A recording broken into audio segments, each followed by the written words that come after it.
Hey everyone, welcome back to the channel. Today, we're delving into the enchanting world of the wrong way to use healing magic. Meet Yusato Ken, an ordinary high school student who finds himself transported to another realm alongside newfound friends. Little does he know, his journey is about to take a surprising turn filled with unexpected challenges and magical discoveries. So, grab your potions and get ready for an adventure like no other. Let's dive right in. At a high school, Ken Yusato remarks that some people always stand out, but he's the opposite and is the literal definition of an ordinary, run-of-the-mill student. It suddenly starts raining after school, and he sees that the umbrella basket is completely empty aside from a single one left, so he decides to wait for the person and a while later, student council president Inukami appears behind him and asks why he hasn't gone home yet. Upon hearing his situation, the vice president and Yusato's classmate arrives behind them and offers to lend him his umbrella. Surprised, Yusato remarks that Kazuki really is a nice guy after all. They decide to walk home together and get to know each other as Yusato reveals that he always thought them to be inapproachable since Inukami is the best in her class, great at sports and beautiful both inside and out. Inukami asks Yusato if he's thought of what he's going to do after school, admitting that she hasn't really decided before suddenly hearing some jingling noises. Kazuki agrees and says he hears them too, but Yusato remains clueless and insists that there's nothing. Suddenly, a magic circle appears on the ground below them, and they get teleported in front of a king who reveals that he summoned them as heroes from another world. When Kazuki says he won't go through with all this, the king goes to his knees, requesting them to protect their kingdom from the demonic race. Inukami excitedly agrees, and Yusato remarks that there isn't any harm in it, so they test their affinities for magic. Inukami has an affinity for thunder magic. Kazuki has an affinity for light magic, but when the ball turns green with Yusato touching it, the officer, Wellesley, alarmingly rushes him back to the king, who worryingly says they have to find the safest place possible for him before a woman, Rose, barges into the hall as Yusato wonders if his affinity's really that bad. She boldly introduces herself as the captain of the rescue team before the king hurriedly changes the topic, informing her that the heroes are in the other room and telling Yusato that they'll prepare a room for him. As Rose has almost left the hall, Yusato asks what the green color means, hearing which she suddenly rushes back. The king swiftly tells Wellesley to get him away, so she summons a bubble and throws him out of the castle, but Rose ricochets off of the walls and catches him in her arms, telling the king that she'll turn him into a fully fledged healing magic user and leaving.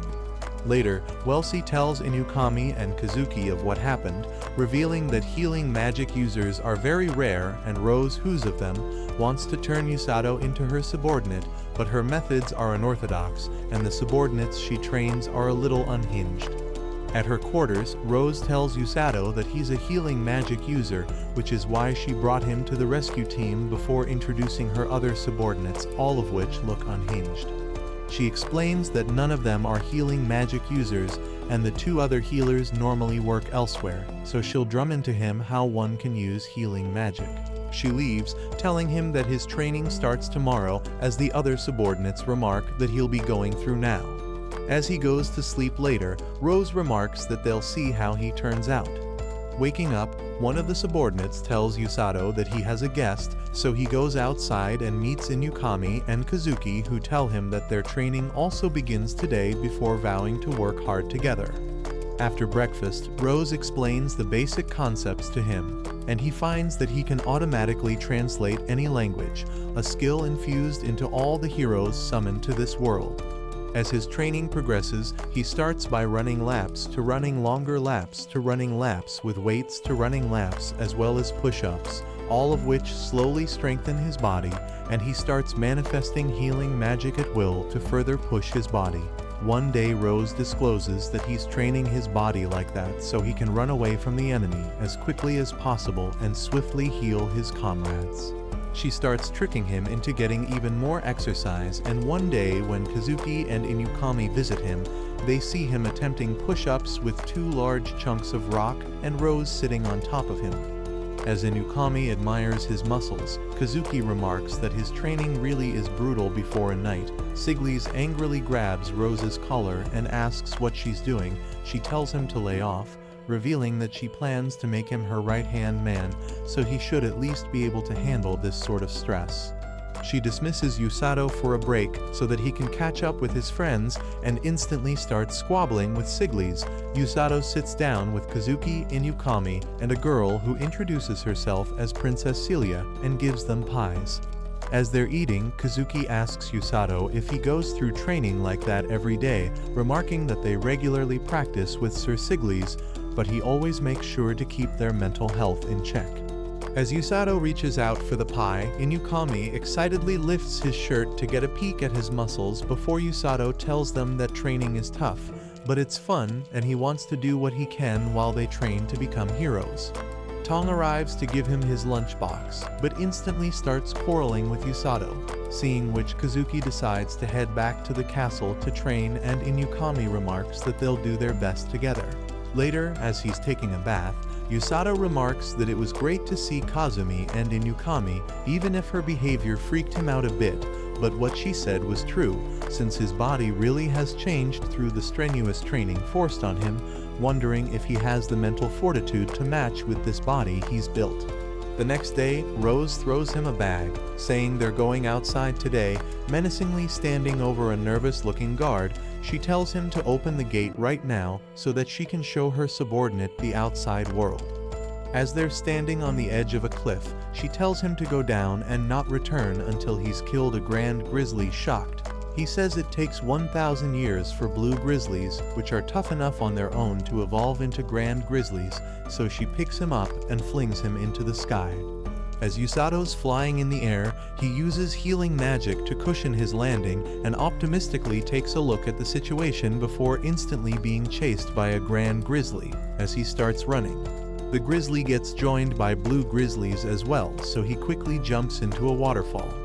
The next day, he runs into an injured rabbit-like monster, which he heals with his magic. After this, the rabbit constantly follows Usato around and leads him to the cave of the grizzlies, which seem to be a proper family. Conflicted over what he should do, Usato spends several days pondering, and once the rabbit alarmingly signals him to climb up a tree before he sees a gigantic snake slithering around. The next day, he decides to steel himself and bravely takes out his dagger, but upon reaching the bear's cave, he sees that the grand grizzly and his mate have been torn apart and killed before their cub starts crying over their corpses. Seeing this, Usato angrily says he hates what he's seeing right now and decides to get revenge for it. Meanwhile, Inukami and Kazumi visit the rescue team's quarters, but find out that Usato's been in the forest for 10 days, and they haven't seen Rose since as well. Hearing this, Kazumi expresses his worry over him, but Inukami says it'll be fine since she believes in him. Usato starts honing his body and crafts a sharp spear, asking the rabbit to run away after taking him to the snake. As he reaches the snake, he sees the cub angrily facing it and remarks that he told it to stay away. He rushes at the snake and stabs its right eye with the spear. Once that's done, he retreats, taking out his dagger and deciding to attack from its blind side, but he realizes that it lured him in as the snake bites his shoulder, so Usato relentlessly stabs the inside of its mouth with his dagger and heals himself to stop the poison before finally landing down on it from above and landing a heavy blow. As the snake's body falls down, the cub starts nuzzling him.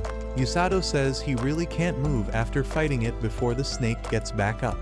Alarmed, he hurriedly tries to get the cub to run away, recalling everyone's name before stopping at Rose and angrily saying it's all her fault. As the snake rushes forward at him, Usato angrily starts calling Rose names before she jumps down from above and effortlessly takes the snake down in a single blow.